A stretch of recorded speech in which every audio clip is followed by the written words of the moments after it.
Assalamualaikum warahmatullahi wabarakatuh. Perkenalkan, nama saya Ahmad Rizal Syamsi, NIM D02180880 dari kelas PKO 5B. Di sini saya akan mempresentasikan tentang UTS Sosiologi Olahraga dengan tema industrialisasi dan komersialisasi dalam olahraga.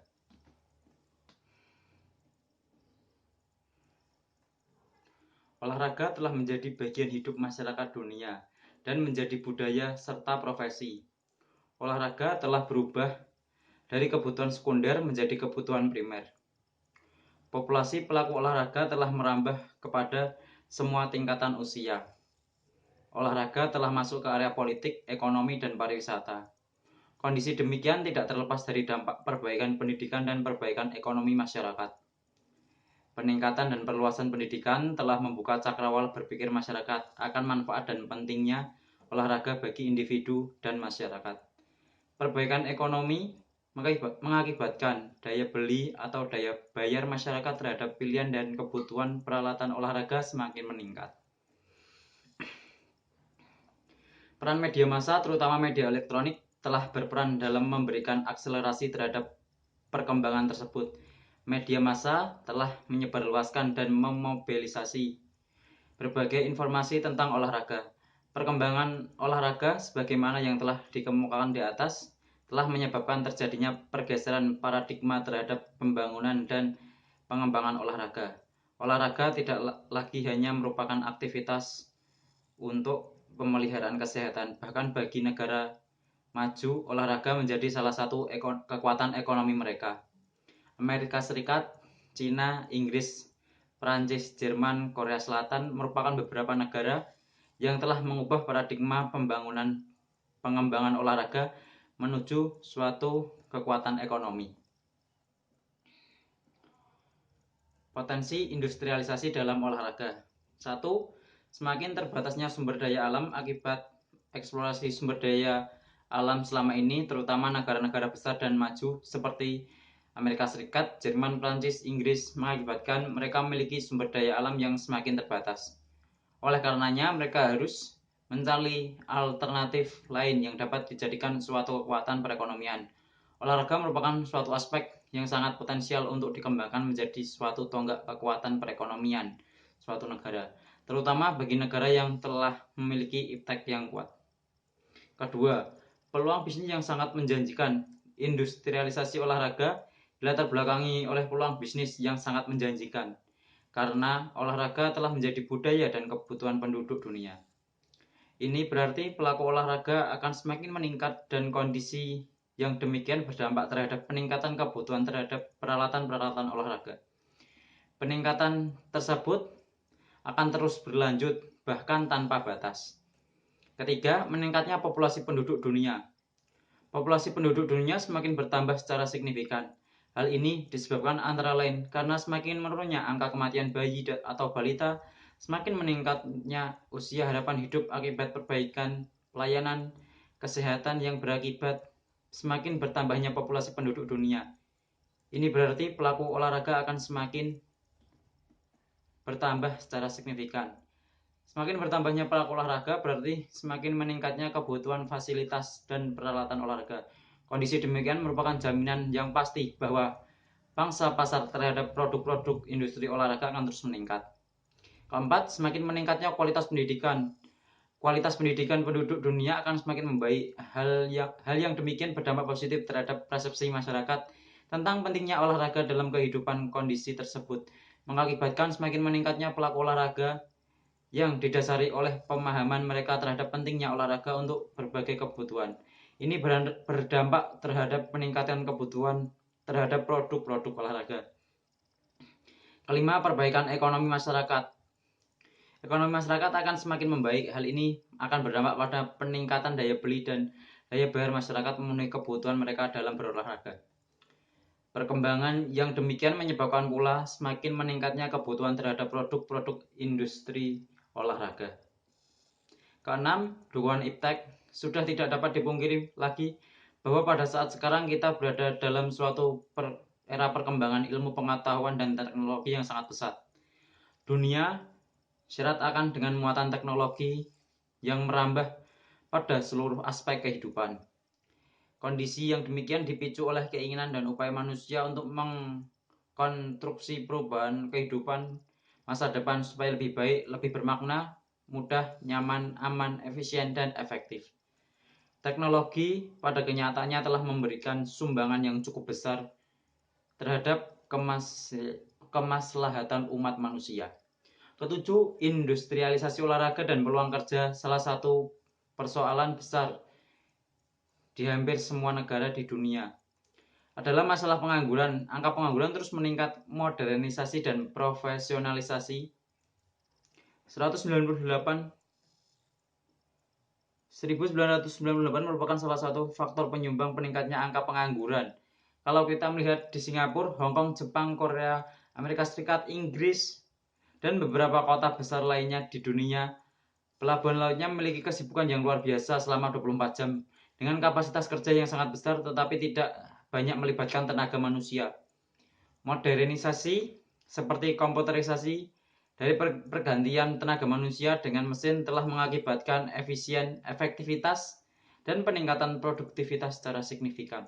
Kedelapan, perkembangan pariwisata. Banyak negara di dunia memajukan sektor pariwisata. Salah satunya kekuatan ekonomi negara mereka, terutama negara yang memiliki berbagai objek wisata. Selain mereka memiliki objek wisata yang cukup banyak dan beragam, mereka juga memiliki sumber daya alam yang sangat terbatas. Wisata juga menjadi komoditi masyarakat dunia. Kemajuan teknologi informasi dan komunikasi serta transportasi dalam hal ini merupakan ujung tombak semakin meluas dan majunya industri pariwisata.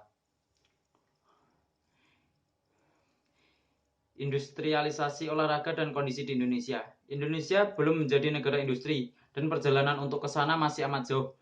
Keterbatasan dalam hal tenaga kerja yang memiliki skill atau keahlian merupakan salah satu faktor penyebabnya. Produk-produk industri Indonesia belum mampu bersaing di dunia internasional. Lemahnya daya saing produk industri Indonesia di pasar internasional disebabkan karena adanya sentuhan atau muatan teknologi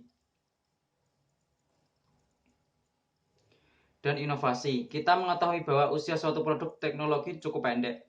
Berdasarkan data dari United Nation for Development Program UNDP, pada tahun 2013 indeks pencapaian teknologi di Indonesia sangat rendah, yaitu berada pada urutan ke-60 dari 72 negara. Parameter yang dinilai antara lain adalah perolehan hak paten, royalti atas karya dan penemuan teknologi. Parameter lain yang dinilai adalah sumbangan produk teknologi terhadap nilai ekspor Indonesia yang sangat rendah.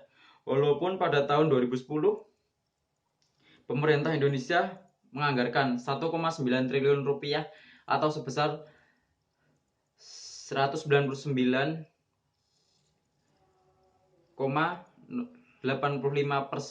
dari pendapatan domestik bruto PDB per tahun untuk penelitian dan pengembangan teknologi. Namun angka tersebut masih jauh tertinggal dari Cina sebesar 2%, Jepang 3,4% dan Korea Selatan sebesar 4,4% dari PDB per tahun. Komersialisasi dalam dunia olahraga. Pengertian komersialisasi dalam olahraga menurut Kamus Besar Bahasa Indonesia, komersialisasi berarti perbuatan menjadikan suatu barang dagangan. Menurut Kamus Bisnis, komersialisasi adalah sebuah proses di mana pemasar melakukan produksi skala penuh, menetapkan harga, membangun jaringan distribusi, dan membuat rencana promosi akhir untuk memperkenalkan produk di semua pasar. Berdasarkan definisi tersebut, maka 200 komersialisasi dalam olahraga dapat diartikan sebagai upaya menjadikan olahraga sebagai barang dagangan. Sebagai barang dagangan, maka perlu mengkaji pangsa pasar, nilai jual, dan mempromosikan keunggulan yang dimiliki serta keuntungan yang akan diperoleh. Latar belakang komersialisasi dalam olahraga. Pembangunan dan pengembangan olahraga untuk berbagai jenis olahraga memerlukan dana yang sangat besar, terutama untuk pembangunan fasilitas olahraga, pengembangan sumber daya manusia, olahraga, dan untuk pembinaan. Sementara dari sisi lain, pemerintah memiliki keterbatasan untuk pendanaan yang dimaksud. Kebutuhan dana yang cukup besar tersebut tidak dapat hanya digantungkan atau disandarkan kepada pemerintah saja. Oleh karenanya, Diperlukan upaya yang lain untuk menggalang dana sebagai kepentingan kemajuan olahraga dan kesejahteraan pelaku olahraga seperti atlet, pelatih, dan sebagainya, yaitu komersialisasi olahraga. Selain itu, komersialisasi dalam olahraga merupakan salah satu tiang penyangga untuk kemajuan industri olahraga. Faktor-faktor pendukung terjadinya komersialisasi dalam olahraga. Nilai jual olahraga memiliki nilai jual yang sangat tinggi. Hal ini disebabkan karena olahraga memiliki nilai-nilai luhur yang mengakomodasi berbagai kebutuhan masyarakat.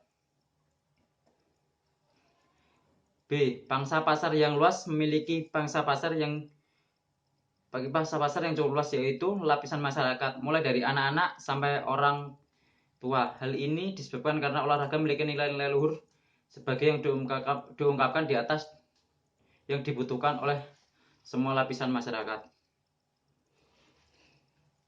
Pangsa pasar yang tak terbatas. 201 sejarah membuktikan bahwa sejak zaman Yunani kuno, dalam kurun waktu ribuan tahun sampai saat ini sekarang telah terjadi ratusan kali pergantian generasi. Namun olahraga tetap ada dalam kehidupan masyarakat, bahkan pada kenyataannya justru mengalami perkembangan yang sangat besar dalam berbagai aspek. D. Dukungan ilmu pengetahuan dan teknologi. Dukungan ilmu pengetahuan dan teknologi merupakan tonggak utama terjadinya industrialisasi dan komersialisasi. Hal ini disebabkan karena iptek mampu memenuhi permintaan pasar dalam dunia untuk berbagai keperluan, baik untuk peningkatan prestasi, penelitian, kebugaran jasmani, maupun untuk hiburan dan pariwisata. Dukungan media massa, terutama media elektronik, merupakan ujung tombak komersialisasi dalam olahraga. Dengan kemajuan teknologi, media massa mampu memobilisasi informasi berbagai belahan dunia dalam waktu yang cepat. F. Olahraga telah menjadi kebutuhan primer. Perubahan pandangan masyarakat dunia terhadap olahraga dari kebutuhan sekunder menjadi kebutuhan primer. Telah menjadikan olahraga sebagai bagian yang tak terpisahkan dalam kehidupan masyarakat. Bahkan tidak hanya sebatas itu saja, melainkan masyarakat telah menjadikan olahraga sebagai suatu profesi dalam kehidupannya. Perkembangan yang demikian juga merupakan faktor pendukung komersialisasi dalam olahraga. G. Potensi entertainment olahraga. 202 olahraga yang ada di dalamnya memiliki unsur-unsur kegembiraan dan sensasi. Menjadi olahraga memiliki potensi entertainment yang sangat besar. Kita melihat bagaimana tingginya harga hak penyiaran olahraga dalam berbagai event internasional seperti kejuaraan dunia, sepak bola, tenis, dan tinju. Selain itu, kita juga bisa melihat bagaimana olahraga dikemas sedemikian rupa sebagai suatu hiburan. Dukungan pemerintah. Dukungan pemerintah merupakan faktor yang sangat penting dalam komersialisasi dalam olahraga. Tanpa dukungan pemerintah, maka komersialisasi dalam olahraga akan mengalami banyak masalah. Di Indonesia, dukungan pemerintah sangat jelas sebagaimana yang dituangkan dalam Undang-Undang Republik Indonesia Nomor 3 Tahun 2005 tentang Sistem Keolahragaan Nasional. I. Dukungan pihak swasta. Pihak swasta merupakan mitra dalam komersialisasi olahraga. Hal ini terlihat misalnya sponsorship pembangunan fasilitas olahraga dan sponsorship serta pembentukan klub-klub olahraga dan media massa. Terima kasih. Mohon maaf apabila ada banyak kesalahan dan kekurangan dalam presentasi ini. Wabillahi taufiq wal hidayah. Wassalamualaikum warahmatullahi wabarakatuh.